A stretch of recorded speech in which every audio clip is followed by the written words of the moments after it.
The Elimination Chamber from 2014 as a pay-per-view is kind of incredible. Now, I'm sure you figured it out if you didn't see Raw Up and Downs. The reason we are doing this is to pay tribute to Brodie Lee / Luke Harper / John Huber, who absolutely devastatingly passed away a few days ago. And that's what this show is built around. The Wyatts versus the Shield. It is a match for an ages, and it's a match that you forget how good it is until you do sit your ass down on a sofa and watch it. It is brilliant. But it's not just that you forget, because when you do transport yourself back 6 or so years, so much was going on in WWE land. This was the last pay-per-view before the WWE Network launch. Very sadly, Viscera had just passed away. We were building to WrestleMania 30. CM Punk had just walked out of the company, and the WWE TV rights were up for grabs. And who knew there was so much going on back then, especially because so much of it actually ties into the topicality of today. I don't even know if that's a word, but I said it all the same. Today though, yes, it is retro ups and downs, and as I just talked about, we are doing it to celebrate the life of John Huber, Brodie Lee, Luke Harper. You can call him Big Rig if you so wish, because while he did have a bunch of highlights throughout his WWE run, surely this has to be right up there at the top. Put together when the sheer hatred between the Wyatts and the Shield got too much, to the point that Roman, Dean and Seth were like, man, Triple H, you may have hired us as hired goons, but we are happy to take ourselves out of the Elimination Chamber match just so we can take on these three. I don't know actually what we did expect here, but flub me did they deliver. And it's still kind of a mystery why Reigns, Rollins and Ambrose were allowed to shine as single stars after this, but Bray Wyatt, Luke Harper and Eric Rowan, especially those latter two, weren't. I'm not saying they would have gone on to be the biggest stars ever, you just never know, but surely we had enough evidence to at least go, maybe we should try. Because the sheer noise they were able to conjure up here is nothing short of magic. And while a few months after this, Luke Harper would be given a run with the Intercontinental title, we all think the same here. We're on the same page. We all agree we never pulled the trigger properly. And I tell you, we should have pulled that trigger. Outside of this, the story, of course, was about one Daniel Bryan. All the dirt sheets and the websites were letting us know that whoever did win the Elimination Chamber was likely going to go on to WrestleMania to fight Batista. And yes, it was probably going to be Randy Orton.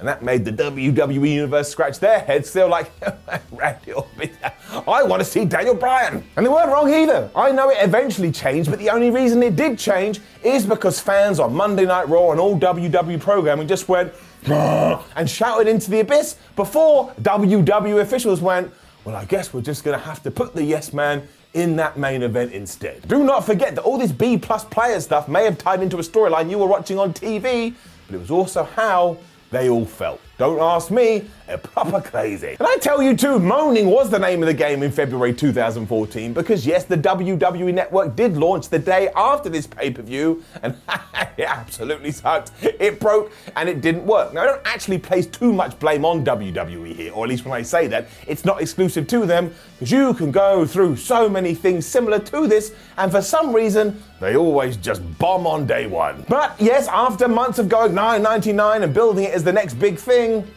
a lot of people were rightfully pissed off. If you drop your money on anything, it should work. And some people could only watch the live feed, and they couldn't access the retro content, and others couldn't even sign up. I mean, come on. And I'll tell you why I was pissed.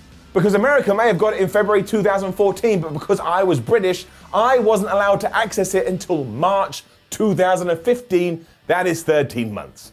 Somebody just booted dirt in my face and threw me in the sea. But none of this matters in the grand scheme of things, which is why today on Retro Ups and Downs, we celebrate the life of John Huber, who of course tragically passed away over the last few days. It's the Elimination Chamber 2014. Let's up those downs. Now, I certainly didn't mean to do this, but how timely, as I just talked about, is Elimination Chamber 2014? Because the very first match is Jack Swagger versus Big E for the Intercontinental Championship. And who's the Intercontinental Champion? It's Big E. And right now, who in 2020 is the Intercontinental Champion? I'll give you a minute. That's right, it's Big E. It's also when Jack Swagger and Zeb Coulter were doing the whole We the People thing.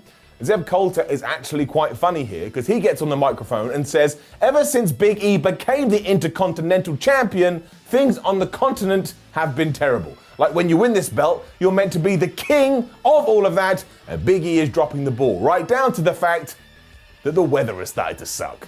Which is kind of stupid. The weather always sucks here. What I really do hope that WWE does is learn from their mistakes. If you do go back to this 6 or so years ago, it really did feel like Big E was on the cusp of entering the main event scene. And then as always, we didn't give him the proper push, and it all fell on the floor, down to the fact that even though he was the good guy here, do you know who the crowd cheers for from minute 1 to minute last? Jack flippin' Swagger. That would make sense if we were in a New York or a Philadelphia. That's just what those audiences do, but we weren't. We were in Minnesota, and even they were like, I'm just gonna cheer Jack. Still, it didn't mean the crowd was happy, and that is half the battle. And aside from one point where there clearly is a screw-up, as both guys go colliding into each other, this was a really fun opener, and what you expect when you sit down and watch a pay-per-view. And it sees Big E retain his title after he hits the big ending, but again, I really hope WWE finally in 2020 or 2021 almost have seen what they have with this guy, turn him into the man. I promise you it will work, and even if it doesn't, what have you lost? Nothing. You tried to push Lars Sullivan up. And of course all of that ties into a big debate about when he got to be more serious, but I tell you somebody who wasn't serious, Bad News Barrett, who pops up here and reminds you, oh my gosh, this character is so good, why the hell did we let it die? Because Wade Barrett is clearly having the time of his life here as he pops up on a podium and delivers such stupid news with a big grin on his face, he could be a pantomime villain. And do you know why it did disappear? Because WWE officials decided, look Wade, you're getting too many cheers, so if you can't tone it down, we're just gonna nix it. And how the hell was he ever gonna do that? So it got nixed. Incredibly here too, the bad news that he is delivering is the fact that Russia just won more Olympic golds in the Olympic Games, so now these poor American athletes and America on the whole is gonna have to wait 4 years before they can try again. What a bit of bad news. The man is a hero, he's an absolute hero, and we get a number of those skits, so for all of them, he's getting an up, but also for absolutely ruining it, WWE is getting it down. We also get a very heavy Daniel Bryan, yes-inspired promo who lets us know that he will win tonight in the Elimination Chamber despite a bad shoulder. And while that wouldn't be true here, would it ironically be true in a couple of months afterwards? Yes. And then laughed out loud because the new Age Outlaws' music hit, and I was like, oh yeah, in 2014, we just brought back the Road Dogg Jesse James and the badass Billy Gunn, and not only that, we made them the tag team champions. I mean, this is so surreal, but hey, that's what we did. What's even more bizarre though, is that they are taking on the Usos here. You know Jimmy and Jay. Jay right now is having the time of his life. And they won! I think it must have sent shockwaves throughout the audience too, because they spend most of this match chanting CM Punk, CM Punk, and isn't that a topical thing to talk about in 2022? Because way back in 2014, there was this idea that come early March, CM Punk was going to come back to the WWE, and yet here we are in 2020 and people are still going, don't worry, he'll be back tomorrow, then tomorrow comes out, don't worry, he'll be back the next day, you can keep doing it, he ain't showing his face. Otherwise, this is fine, I suppose, and Billy Gunn retains those titles when he hits the most devastating move in all of sports entertainment, but I just couldn't get past the fact that the new Age Outlaws beat the Usos. I mean, this is still the Usos doing the Cyber Tao, I think it's pronounced, during their entrance, so they are full-on baby faces, and they're much better as cool heels. Honestly, it's completely lost on me, and for that very reason, it's getting it down. And then Bad News Barrett was back. This guy. Again, he is just like a comic villain here as he screams that not only is Daniel Bryan not going to win the WWE title later, but when he does fail, all the fans are going to turn on him and it's going to be the end of DB's career. It was so ridiculous, it was so funny, it's so over the top, and there was no two ways about it. WWE dropped the ball with this. You could have run it so far into the future so that he would have become a super duper bad guy, and then he would have become a super duper good guy. No wonder Wade Barrett one day went, you know what, I'm leaving the company. They did not give him his due. Which is kind of the same for Titus O'Neil versus Darren Young. Down. And I know, I keep banging on the same drum, but what the hell was WWE smoking in 2014? The primetime players were a perfectly good tag team that actually had a lot of potential, but because Vince McMahon gets a hard-on for breaking tag teams up, he separated the two and he put them in a feud that nobody gave two hoots about. I mean, together they were stronger than the sum of their parts, and given that we have just talked about the Usos, that should have been the plan for Titus O'Neil and Darren Young. Just keep them together forever and see where you end up. But no, we don't do that, and again, the audience just wasn't invested at all, which is why they chanted for Brock Lesnar, they chanted for Dolph Ziggler, they essentially chanted for everybody and CM Punk, who wasn't these two guys, so no wonder it likely affected their confidence. I think they were chanting for me at one point, and I realized, oh no, that was my mum in the corner. She was going, Simon, Simon, because I'd had a very bad day, and she is a lovely mother, and she was trying to give me some support, and it worked a little bit, but it was also just a tad awkward. It lost my interest a little bit too, and I couldn't stop focusing on the fact that Darren Young looks just like John Cena. Like, they're so identical, it amazes me that somebody in WWE didn't see this and go, oh, I've got a crazy idea for a story, and in fact the likeness is so close, I still expect it to happen one day. I just want to make it clear as well that I don't put it on either of these two guys, and Titus did win after the smash of the Titus, whatever the hell he used to call that move. Look what good that did him. Bad News was then back. He should be put in the Hall of Fame yesterday. This time his podium wouldn't work, and as quick as a beat he said, you know what, I blame Minnesotan electricians who are crap at their jobs. But his bad news was that Hulk Hogan's gonna be at WrestleMania 30, but no one's gonna care because the focus will be on Bad News Barrett. This character was the best. His character wasn't the best, and I don't understand why WWE couldn't see it.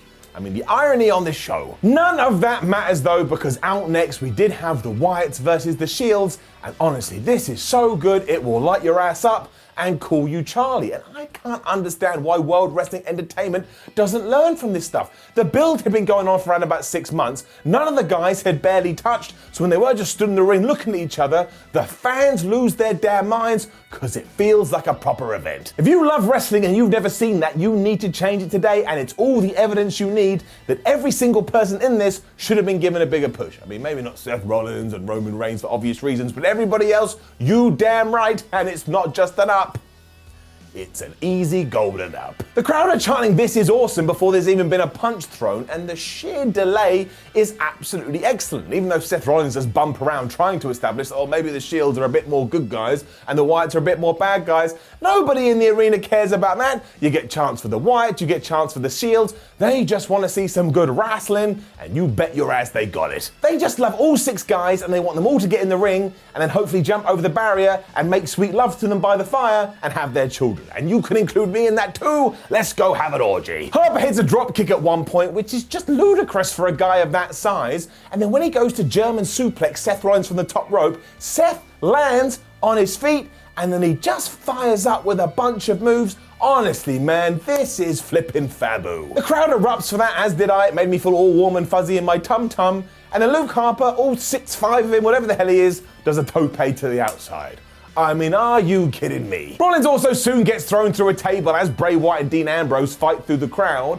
And although the Eater of Worlds returns, Dean Ambrose doesn't, which means now it's Luke Harper, Eric Rowan, and Bray taking on the one and only Roman Reigns. And don't roll your eyes either. Fans back in 2014 were well behind the big dog, and when he started unleashing Superman punches and spears, they were flipping losing their minds. The finish as well is absolutely brilliant because Luke Harper jumps back in the ring and takes a bullet for Bray Wyatt to stop him getting hit with the spear, which allows Wyatt himself to hit the Sister Abigail and actually get a 3 count over Roman Reigns. Given it would be in June when Seth would turn his back on his brothers, you could say that this was the Shield's last hurrah, but obviously I want the focus on all of this to be Luke Harper, and I'm not saying that he stood out amongst his peers here, but he certainly held his own and once again proved, well, there was more than enough proof here that if you wanted to do something with him, you absolutely should have done. And of course, in the grand scheme of things, that is not important at all, but I can't help but think it. He was clearly a very, very good talent who was very, very underappreciated, as is this match.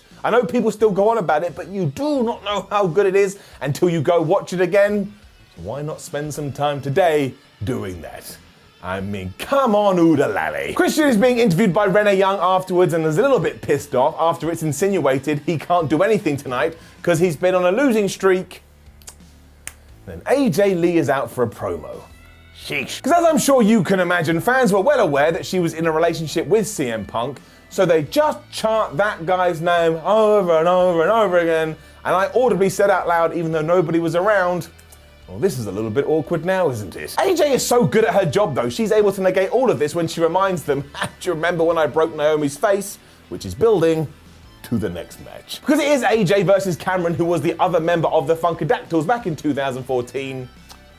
Sadly, it gets her down. I mean, it just doesn't work. It only goes about 4 minutes. There are a few moves that apparently connect, but clearly don't connect by any stretch of the imagination.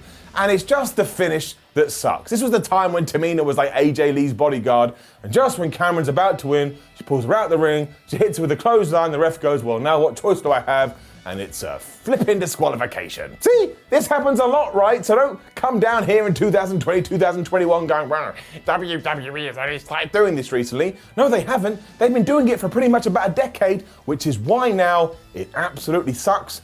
We're all bored of it. It's all saved though because bad news returned next. And even though he's still pissed off that his podium isn't working, his good news is that the WWE Network is working. But the bad news is that means adults aren't going to go to their jobs, kids aren't going to go to school, no one's going to take the trash out of their house, which means everybody's residential areas are going to stink. And if you were one of the people that may have actually done this, what the hell is wrong with you? I think that I fell asleep, and when I was drifting off, somebody snuck into my house and injected my face with hallucinogenic drugs. I still can't believe what followed. I mean, it does prove that you can give Santino Marella lemons and he will make lemonade every single time, but he is in the back here, about to play toys, about to sit down with some toys, as well as the Great Khali, El Torito, and Los Matadores. But when Emma arrives, he freaks out because he wants to be a big, strong man. He doesn't want to play with some toys, and he gets himself in such a tiz, he just runs away. Emma then sits down and starts enjoying the toys because whether you're 3 or 33, everybody enjoys this. So more for Santino Marella. Of course, this was all done because Santino fancied Emma. I don't know what the hell it was. We then arrived at the Batista Problem, and I will give you a short tale. When Batista did return in this year, he said to Vince McMahon and co, I really think I should come back as a heel because the fans are going to boo me. Vince then went, ha ha, you don't know what you're talking about, pal. You're Batista. To which he then won the Royal Rumble, and everybody booed the shit out of him. They were also booing him here when he was taking on Alberto Del Rio, the ultimate dick. So it was all very misplaced. And it gets worse because Alberto comes out here with a crutch and a neck brace and bandages, trying to sell the injuries that Big Dave gave him a few weeks ago, but it turns out it's a ruse. He's perfectly fine. He starts to beat up the now Hollywood actor, and you know what the fans do? They go, see, because they flippin' hate Batista. WWE should have just let Batista tear through Alberto Del Rio here, much like they did Goldberg and Brock Lesnar at Survivor Series 2016, because seeing him sell and be a man in it is like pulling teeth. The fans then go back to chanting for The Undertaker, Chris Jericho, Brock Lesnar. At one point they're even going boo Batista and looking very proud of themselves because they think it's very funny. But honestly, this one is a little hard to watch because you know what WWE is trying to do, and it's just failing miserably. Finally, thank goodness, Dave wins after the Batista bomb, and honestly, this falls through the floor so badly, the next day, management went, all right, look, we just got to turn him heel, and if only you had done this a few weeks beforehand. There's no two ways about it, it's getting it down. This was not the case for the main event. It was good. Up. Now, it's not the best Elimination Chamber match you'll ever see, but given that it is for the WWE title and we're building to WrestleMania 30, well, I certainly got something out of it. Maybe it's better in hindsight. But you have Randy Orton, Christian, Cesaro, Sheamus, Daniel Bryan trying to dethrone WWE Champion John Cena, and there's quite a good lot of talent in there, and it does make you a little bit intrigued. I mean, not me, because I knew the winner, but still. It is Daniel Bryan who makes all of this, though, because the fans are just absolutely in love with him here. So even though it does start with Sheamus versus Cesaro, given that DB is in at number 3, well, they all just go nuts. And I tell you, that energy hit me in the face and I got excited too. They're all breaking up pins at one point, which is so stupid even JBL on commentary went, well, that's really stupid. They should want people to get eliminated. It's the name of the match. And as always with this stipulation, it's just brutal. People being thrown into that mesh on the outside, people being thrown into the side of the thing. It never looks nice and it never looks pretty. Everybody was also selling Daniel Bryan's shoulder like it was a bomb that was about to go off, so as soon as Christian gets in there, he goes after it. But it did create this kind of idea like, is DB actually going to do it and be the ultimate underdog? The answer would be no, but you do get that impression. Cena followed to the usual cheer-boo effect, and I swear WWE just had no clue about how to get round this. Because do you know one of the very first things he does with? Cesaro is about to go for the big swing, and John Cena is booked to cut it off. People love the big swing, so straight away any cheers there were get absolutely killed, and they're booing him instead. It is so stupid. Randy Orton back here too was also going through one of his phases when he's just the best person ever. So when it's time for him to get in, he's just like, nah, I'm not doing it. And he locks himself back in his pod. Unfortunately, he forgot about Sheamus's foot. And he bro kicks one of these pods, destroys it and pulls Randy Orton out of there. it is pretty damn cool. We then had to start clearing the ring. So Christian got rid of Sheamus after he dove off one of the top of the pods. And then unfortunately Christian got kneed in the face by Daniel Bryan and he was gone too. Cesaro taps to the STF courtesy of Big Match John, which is when the Wyatts come back for round 2, another reason why I chose this pay-per-view. Even though they go after Daniel Bryan as well, the hatred for Cena is so much the fans actually start chanting "Thank you, Wyatts." And again, it's not one of those moments that you just breathe in and it makes you feel all nice, warm and fuzzy in your tum-tum. It's also enough for Randy to pin John Cena, so all of a sudden the place becomes a light and a buzz because they know they're going to get a new WWE champion, especially because the last two are the Viper taking on Daniel Bryan. If you're like me and a moron, you dare to believe. It's like when you're watching a movie that you know ends sadly, like Forrest Gump, and you kind of sit the whole time going, please have a different ending, please have a different ending, and then it doesn't, because that's not how life works. That's kind of how I felt here. He also goes crazy as all of our nightmares soon start to become dreams when flippin' Kane comes out, of all the people Kane, and ruins it all. Because he attacks the Big Red Machine who had come out here to tell off the Wyatts to say, well, you shouldn't have done that. And it upsets Kane to such a degree that after Bryan has hit the running knee on Randy Orton and surely got the win, becoming the brand new champion, damn Kane breaks it up. That damn mother hubbard. And even though Daniel Bryan is still able to kick out of the RKO, Kane then gets in there, he hits Daniel Bryan right in that shoulder, we get RKO number 2, ain't nothing happening with that. And Randy Orton is your brand new WWE champion, and yes, in February 2014, was meant to have a one-on-one main event against Boo Boy Batista. If I hadn't have seen WrestleMania 32, I would have been super pissed, and maybe I was back then, I can't remember. And as I'm also sure you can figure out, the plan was to do Kane versus Daniel Bryan, which is fine, but it's not really what we got now, is it? Which brings the Elimination Chamber 2014 to a close, and really, all things considered, it's a very meh pay-per-view, but that Wyatt Shield match makes it great, and it just filled me with glee, and it made me happy, and I had a good time. And they are all the tick boxes that wrestling should be ticking. So overall, it is getting it up. And we finish with Dave Meltzer's Wrestling Observer ratings, so I always just find it fun. Big E versus Jack Swagger got 3 stars, sounds about right to me. The New Age Outlaws versus the Usos got 2.25 stars, also not a bad shite. Titus versus Darren Young got 1 star, oh boy, that didn't work. The Wyatts versus the Shield got 4.25 stars, screw that, I'm giving it 5, I'm giving it the golden stars. Cameron versus AJ Lee got -1. Batista versus Alberto Del Rio got half a star. I mean, what if in that? And the main event, 3.75 stars. Now, don't forget to leave a comment below, and again, suggest what shows you'd like for next week's Retro Ups and Downs. It goes into the poll, and whatever wins, wins. Like the video, share the video, and subscribe. Head over to WhatCulture.com, read yourself some articles, follow WhatCulture on Twitter, WhatCulture WWE, and watch more videos here on WhatCulture Wrestling. My name is Simon from WhatCulture. Thank you for watching as always. Again, finally, all our thoughts and feelings and emotions to John Huber, Brodie Lee, Luke Harper and his entire family. Also, you go out there and make sure you put some positivity back into the world. Let's do it. I'll see you soon.